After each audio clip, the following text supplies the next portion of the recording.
Hey there, welcome to or back to Joe's Trickle Down Ranch.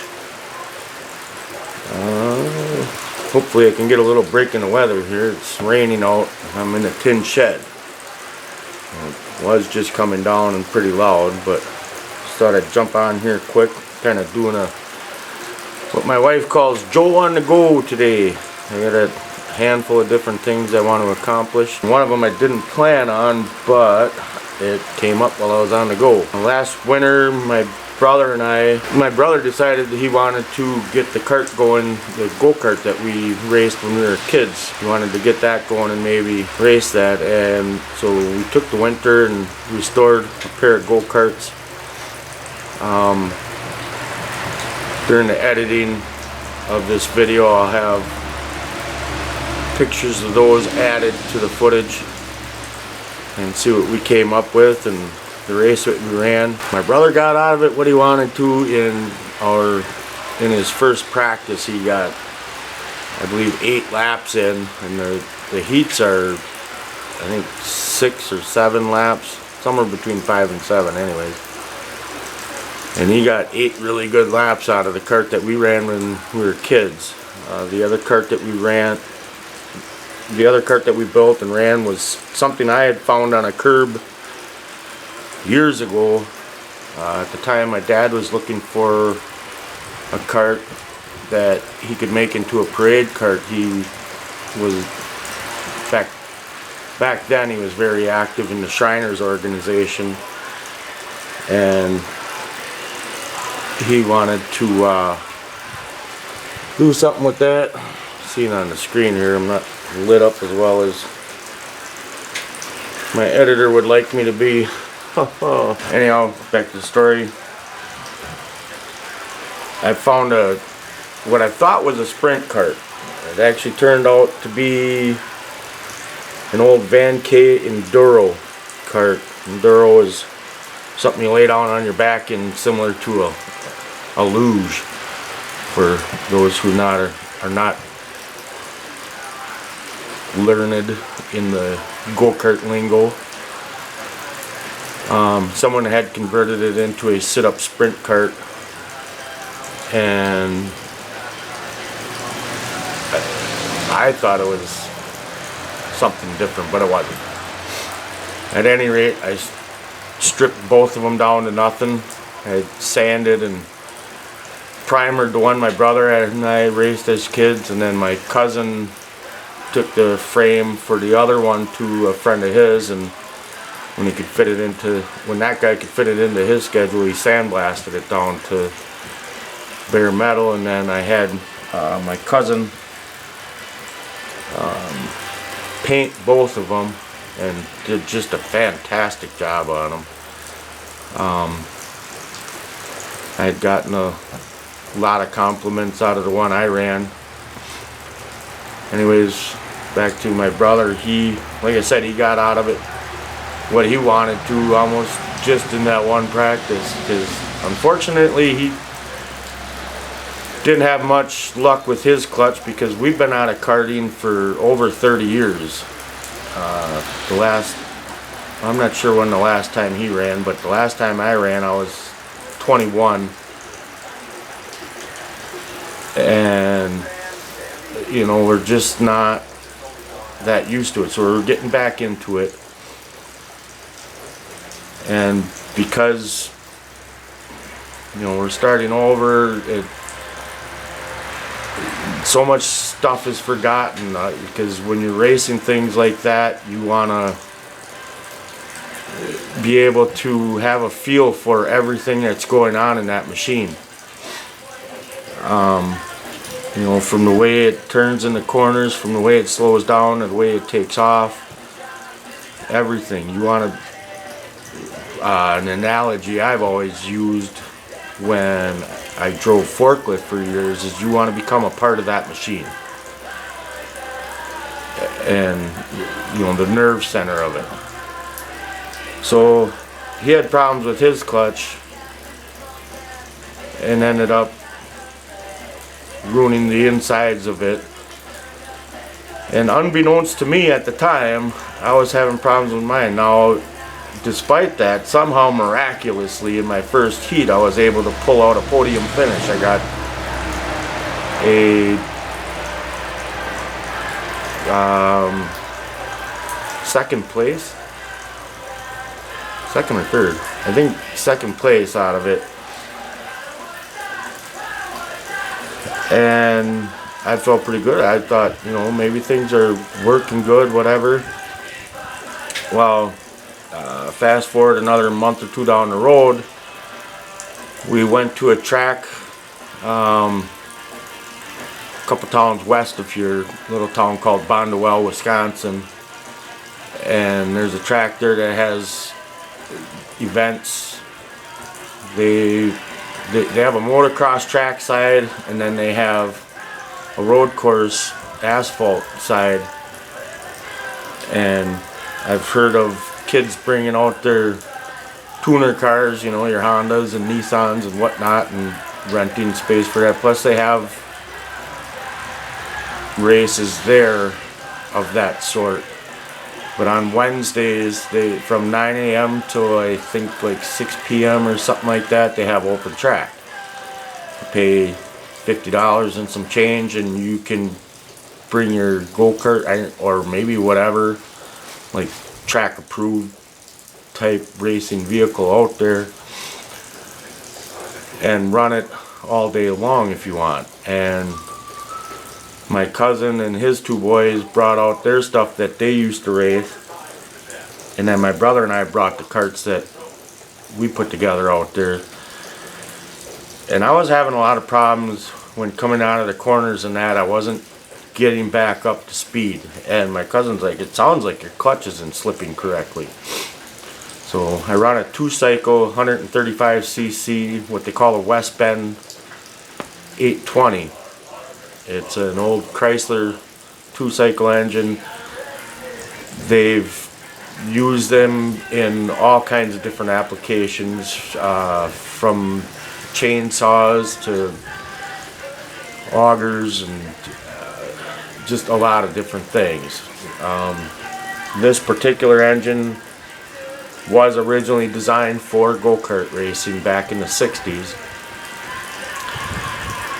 It was something my dad had on his shelf down in his basement, because I was trying to figure out what it was I wanted to put on this kart, because the engine that kart came with was a Honda engine that you typically see on rental go-karts at, you know, some fun park or something like that.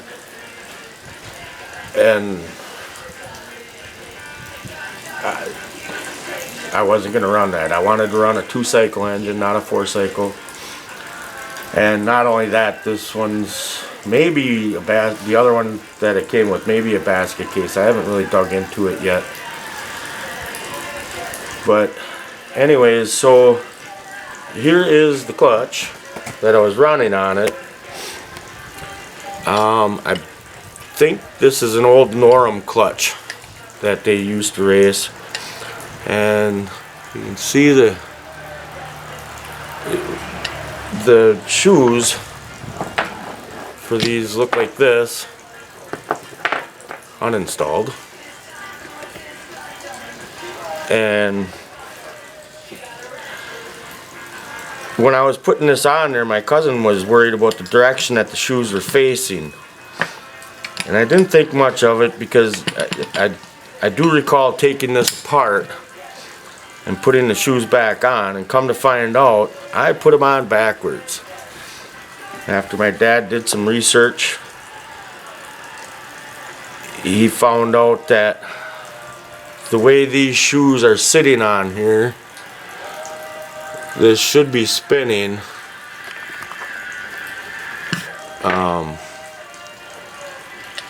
the direction that this arrow is pointing. I'm really not getting used to this. But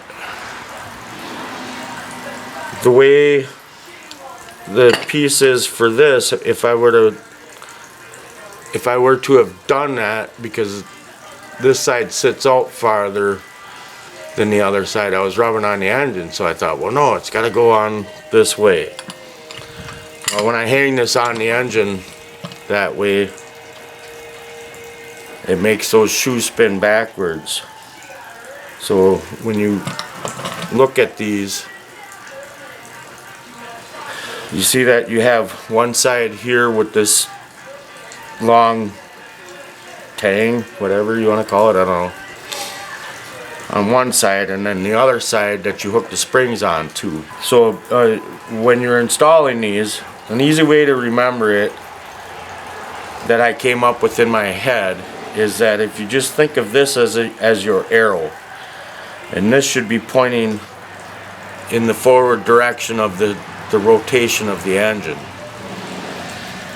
That being said, when I had this installed on the cart, I had the thicker spacer towards the engine so that it brought it further away from the engine, and that made these point the wrong way that the engine rotates. So we're going to take this apart, and while I'm at it, because I got some brand new shoes for it, I'm going to put those on.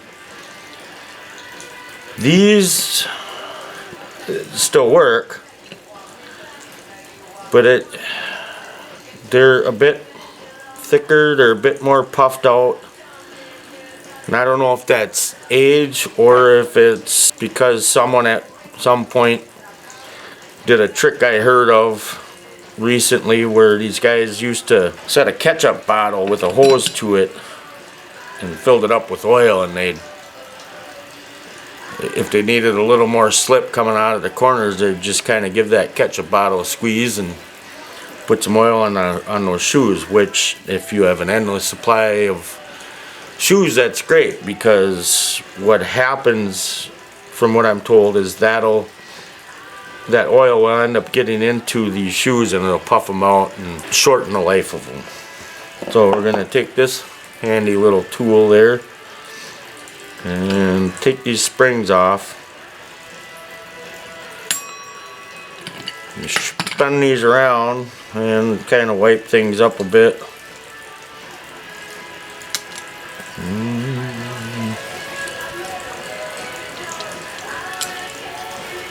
Maybe we won't take this.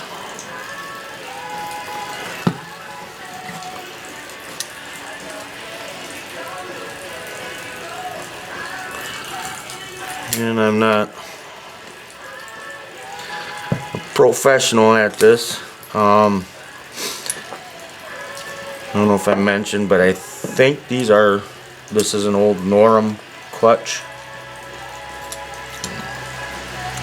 I'm going to grab a screwdriver. They don't make these anymore. Can't find parts for them.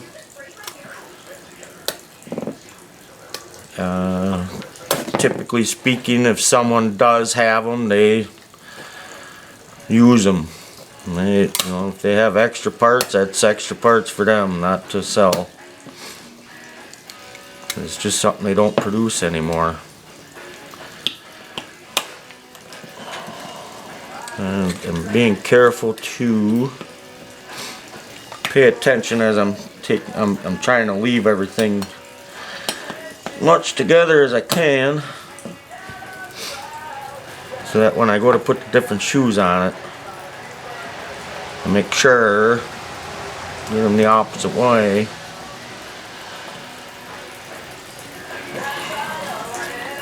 If I don't confuse myself.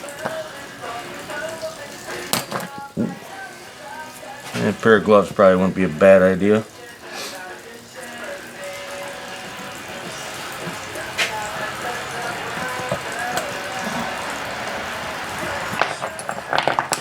Okay, can get this in here.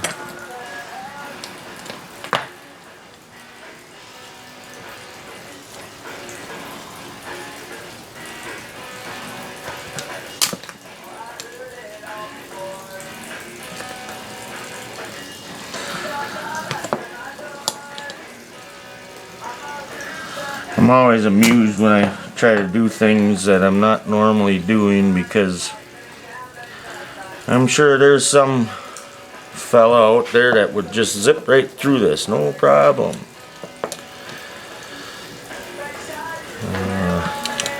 Here at the Tickle Down Ranch, we kind of stumble as we go along sometimes.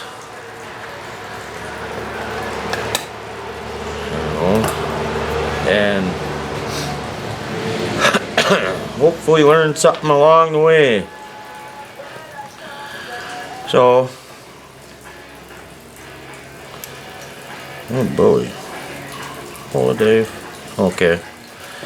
Yeah, so these just rock right off. I'm going to keep these sitting here because I want to clean this up. Because another thing about clutches I've been seeing on some of the different forums that I'm on Facebook, where guys are having a lot of trouble with their clutches and they're not sure why. Well, they need to be taken care of. They need regular maintenance every few laps. I mean, this thing is actually very dirty. One thing you are supposed to do between races is take just a dab of grease and get it inside this bushing. You know, being careful not to get it on the shoes if you can avoid it. So just a dab. So take the clutch off, put it like right on the crankshaft, and then put this back on. And it's always good to, you know, like anything else, keep her clean. Keep her clean, Gene. So we're just going to take our only slightly dirty microfiber cloth here. Wipe this out really well. I could probably give her a shot of brake cleaner maybe, but I think we'll be okay. I wouldn't mind one of these days taking and really shinning all this stuff up. As I said, it's an older VanKay.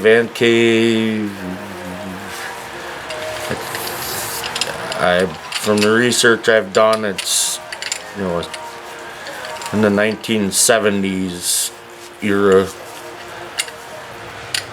So it's somewhere in the 50-ish years old. What we're gonna want to do is get this one here and this one here with the shallow side up. So remember that, so I might forget. Maybe need some help remembering. Who knows? Move these out of the way. Take some of our leaky brake fluid. Turn it upside down, maybe some will come out. Maybe not.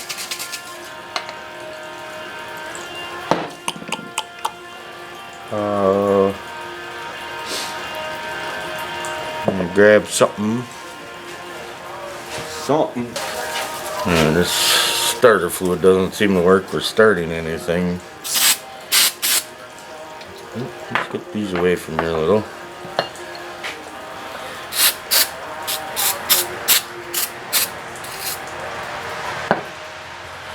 Why is that guy spraying that on his hands? Ain't that dangerous?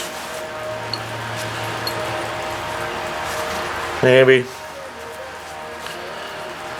I can assure you, in the history of being Joe, this is on the list of least dangerous things I've ever done. Well, I don't know. At least we got the crusty stuff off anyways, huh? And like I said, I wouldn't mind shinning this stuff all up. Make her purty. But it's a go-kart. It's not a show kart. So shallow side up. And we'll hook this guy in here.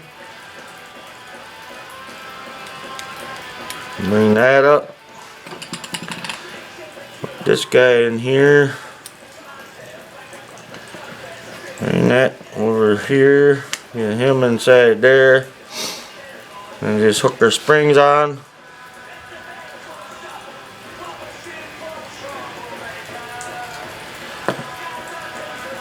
That doesn't make sense. So apparently there must be a left and right hand clutch. So what we're gonna do is do our best we can to replicate this notch over on this side. Cool.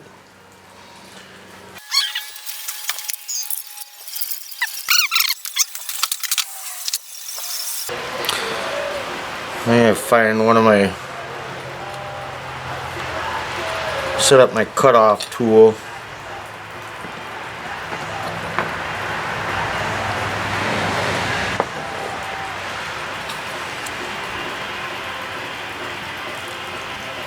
Should be able to cut that out with that.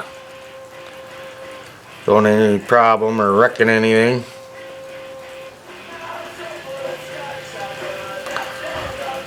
Yeah, we'll do that. Okay, so what we're gonna do is just cut a little notch. I'm not gonna go quite as deep as these because sometimes more slip is better. So if I run a shallower cut, that'll make the spring stretch out more to be able to grab and get her going. So we'll go shallower for now because obviously it's much easier to take stuff away than it is to add it later. So if we run this and it's slipping too much, we can always do this again.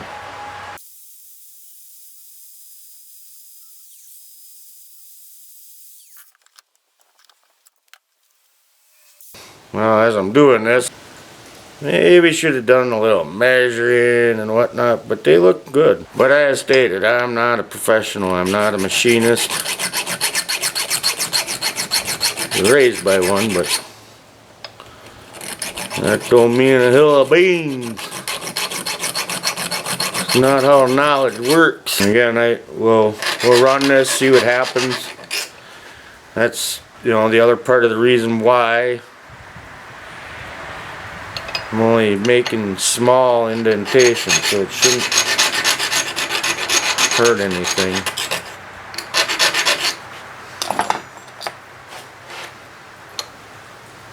Eesh. A narrower file. A narrower file. And I don't have one. So, I know some guys are, more professional guys are probably pulling their hair out, saying, what is this clown doing? You're not the ones I'm speaking to, because you guys generally know what the heck you're doing. Maybe put out your own video. And correct all the things I'm doing wrong. I'm talking to the backyard mechanic that's trying to get out there and have some fun. I'm not racing for some $1 million cup series or something like that. It's just trying to have some fun with stuff that happens to fall into my lap one way or the other, be it some friend just isn't interested in something anymore, or something I found for cheap on Marketplace and just couldn't help myself and I went out and bought it. Whatever the case may be. So the deeper side's going in and we want these guys to go this way. And maybe, I was concerned on maybe I'm going too shallow, but I also have to take into consideration these springs. Let's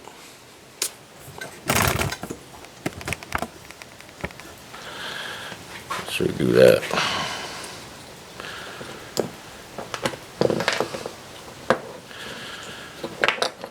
So We want our arrows pointing this way. My deeper part of the clutch I want towards the engine. So we're hooking these guys on this way. And then hooking our spraying zone. This might come more in handy for doing this, maybe. Yeesh.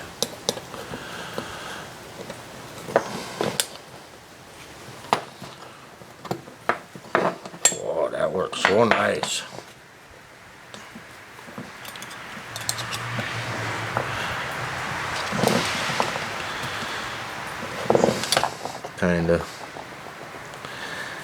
Kinda, sorta.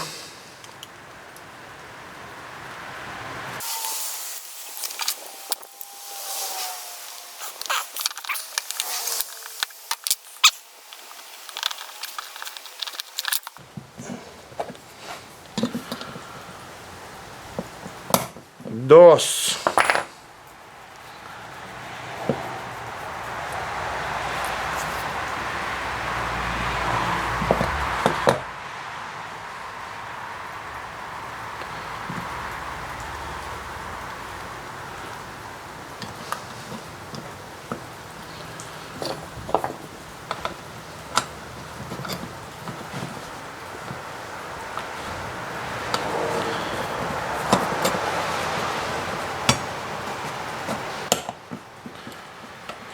I think that maybe I should have made these cuts a little bit bigger.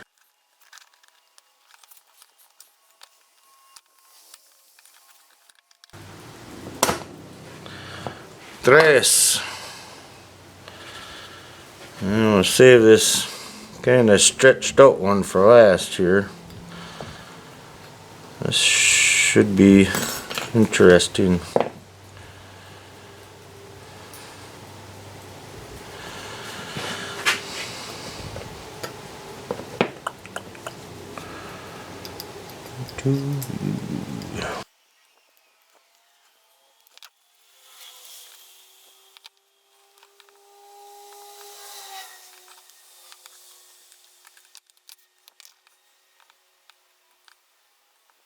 This guy is just gonna fight me.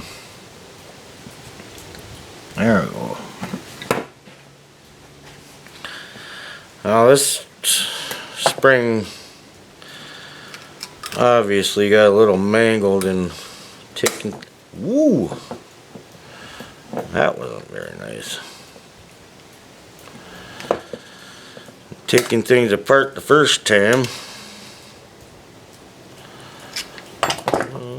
Actually, I think we'll do a little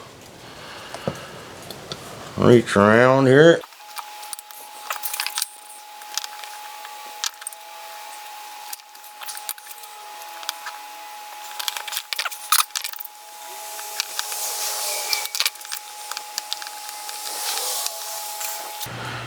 I think we're gonna cheat like we did the last time on this feller. And in here, and this up one over here.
And I figured out that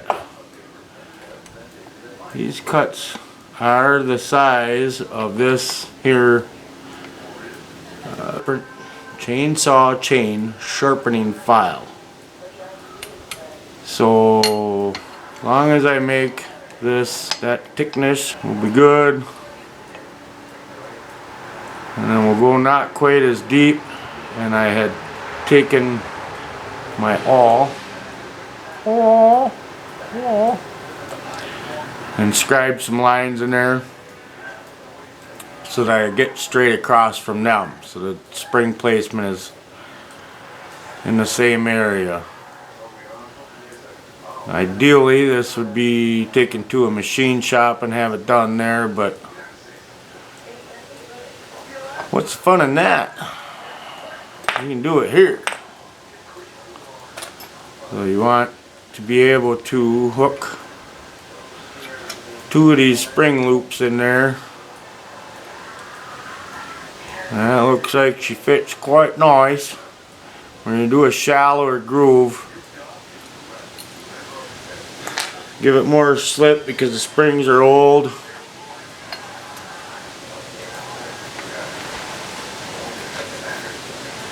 And they're already stretched out. And because it's a lot easier to make the cuts deeper than it is to make them shallower.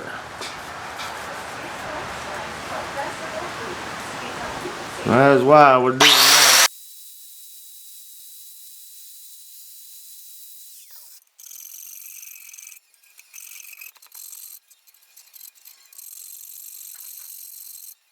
Going to be deeper on that side.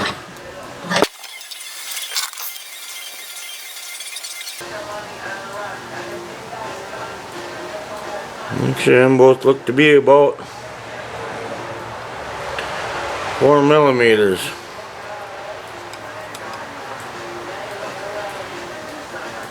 I'll be dipped.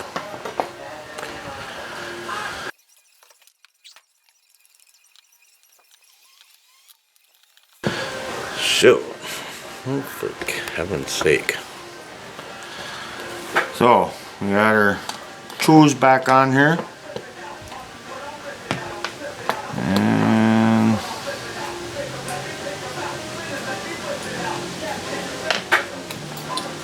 still don't like.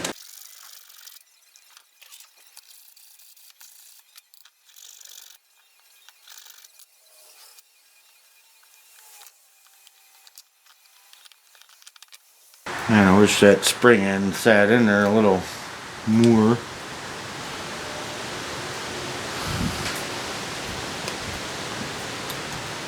But it don't.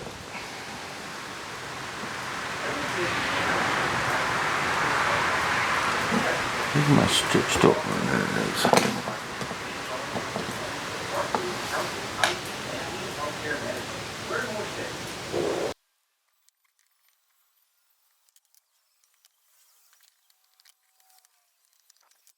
Well, I'm gonna do what we did the last time here and put this on backwards. Keep your eyes peeled for new set of springs. I go to, I usually make at least one swap meet every year. There's a big one down in Jefferson, Wisconsin that has a lot of different things.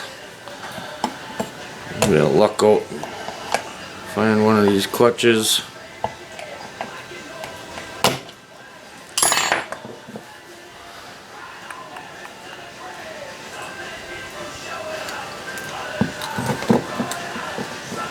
Maybe one of you all in YouTube land will say, hey, I got one of them that I ain't using. I'll sell it to you cheap.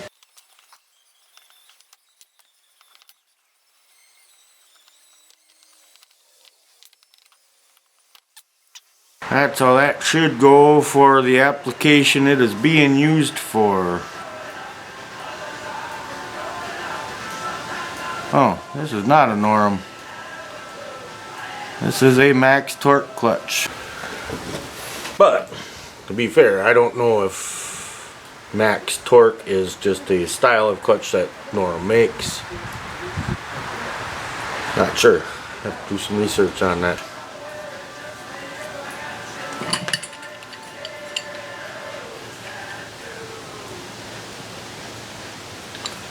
And the way this sits on the engine, this would be on the engine side. Therefore, like I said earlier, imagine this is the arrow pointing that way. That's the way we want to go. So, we'll put this on there and hoping maybe Wednesday go hit an open track session and give her a test run.